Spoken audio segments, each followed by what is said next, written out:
Good morning from Santa Cruz Catholic Church in Tucson. I'm Father Stephen, the pastor, and today is the 19th of January.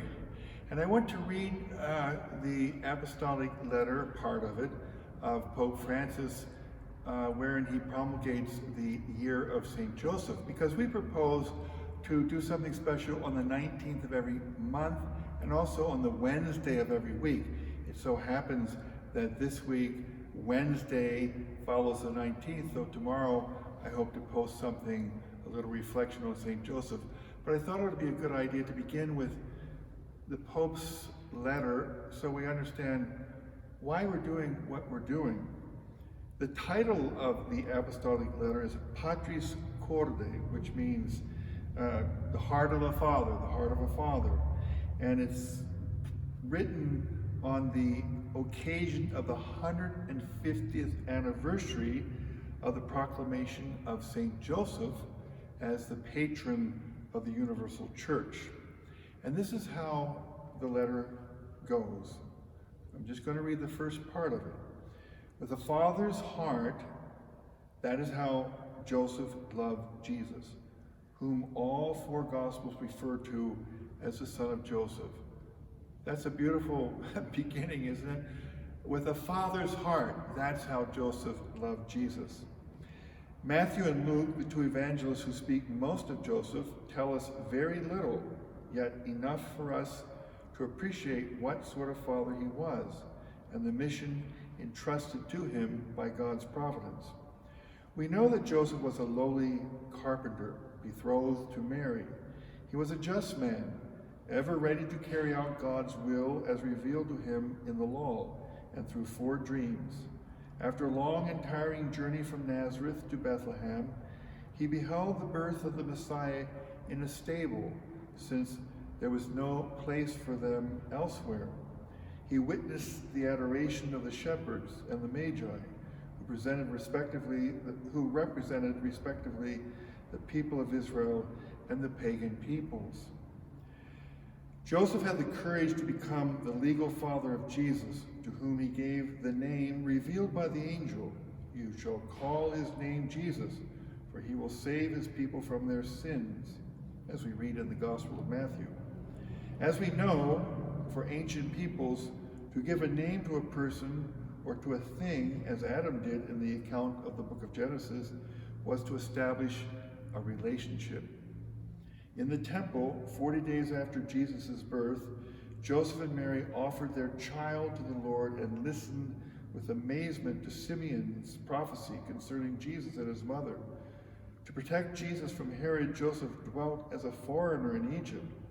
After returning to his own country, he led a hidden life in the tiny and obscure village of Nazareth in Galilee, far from Bethlehem in his ancestral town, and from Jerusalem and the temple.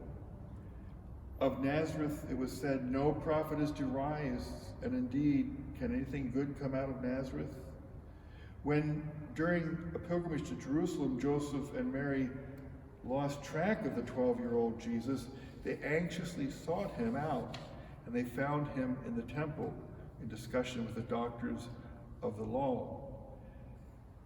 After Mary, the Mother of God, no saint is mentioned more frequently in the papal magisterium than Joseph, her spouse. My predecessors reflected on the message contained in the limited information handed down by the Gospels in order to appreciate more fully his central role in the history of salvation. Blessed Pius IX declared him patron of the Catholic Church. Venerable Pius XII proposed him as patron of workers, and St. John Paul II as guardian of the Redeemer. St. Joseph is universally invoked as the patron of a happy death. Now, 150 years after the proclamation as patron of the Catholic Church by Blessed Pius IX on December 8, 1870, I would like to share some personal reflections on this extraordinary figure, so close to our own experience. For as Jesus says, out of the abundance of the heart, the mouth speaks. My desire to do so increased during these months of pandemic, when we experienced, amid the crisis, how our lives are woven together and sustained by ordinary people, people often overlooked, people who do not appear in newspaper or magazine headlines or on the last television show, yet in these very days are surely shaping the decisive events of our history. Doctors, nurses, storekeepers, and supermarket workers, cleaning personnel, caregivers, transport workers, men and women working to provide essential services and public safety, volunteers, priests, men and women religious, and so very many others. They understood that no one is saved alone. How many people daily exercise patience and offer hope, taking care to spread not panic, but shared responsibility? How many fathers, mothers, grandparents, and teachers are showing our children in small, everyday ways how to accept and deal with a crisis by adjusting their routines, looking ahead and encouraging the practice of prayer? How many are praying, making sacrifices, and interceding for the good of all? Each of us can discover in Joseph the man who goes unnoticed, a daily, discreet, and hidden presence. An intercessor, a support and a guide in times of trouble. St. Joseph reminds us that those who appear hidden or in the shadows can play an incomparable role in the history of salvation. A word of recognition and of gratitude is due to them all. The greatness of St. Joseph is that he was a spouse of Mary and the father of Jesus. In this way, he placed himself, in the words of St. John Chrysostom, at the service of the entire plan of salvation. St. Paul VI pointed out that Joseph concretely expressed his fatherhood by making his life a sacrificial service to the mystery of the Incarnation and his redemptive purpose. He employed his legal authority over the Holy Family to devote himself completely to them in his life and work. He turned his human vocation to domestic love into a superhuman oblation of himself, his heart and all his abilities, a love placed at the service of the Messiah who was growing to maturity in his home. I'm coming to the end now, so just another minute, no more, and I will conclude this first reflection. Thanks to his role in salvation history, St. Joseph has always been venerated as a father by the Christian people. This is shown by the countless churches dedicated to him worldwide, the numerous religious institutes, confraternities, and ecclesial groups inspired by his spirituality and bearing his name, and the many traditional expressions of piety in his honor.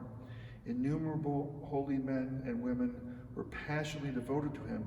Among them was Teresa of Avila, who chose him as her advocate and intercessor, had frequent recourse to him, and received whatever graces she asked of him. Encouraged by her own experience, Teresa persuaded others to cultivate devotion to Joseph. Of course, Teresa of Avila is the one we call Holy Mother because she's the foundress of the Discalced Carmelite Order. Her statue is in this church. And so I feel that we Carmelites have a special obligation to participate in this year, Joseph, and to promote promote devotion to him. And finally, every prayer book contains prayers to St. Joseph. Special prayers are offered to him each Wednesday, and especially during the month of March, which is traditionally dedicated to him. I'm going to stop there, and there you have it. Every Wednesday is going to be a special day to remember St. Joseph, and we're going to add every 19th of the month, and of course the 19th of March is the biggie, so we do hope to do something big in our church. Now, there was a footnote to the reference to this last statement that I read, and this is what the footnote says. This is Pope Francis, and this is my conclusion because it's a prayer.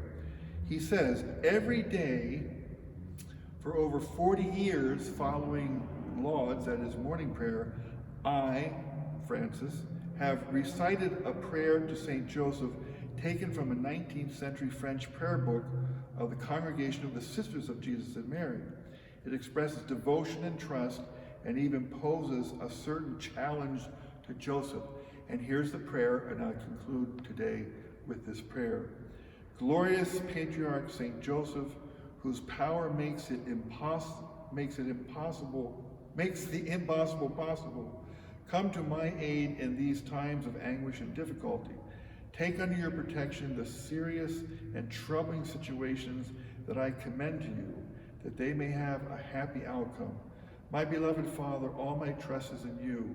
Let it not be said that I invoke you in vain. And since you can do everything with Jesus and Mary, show me that your goodness is as great as your power. Amen.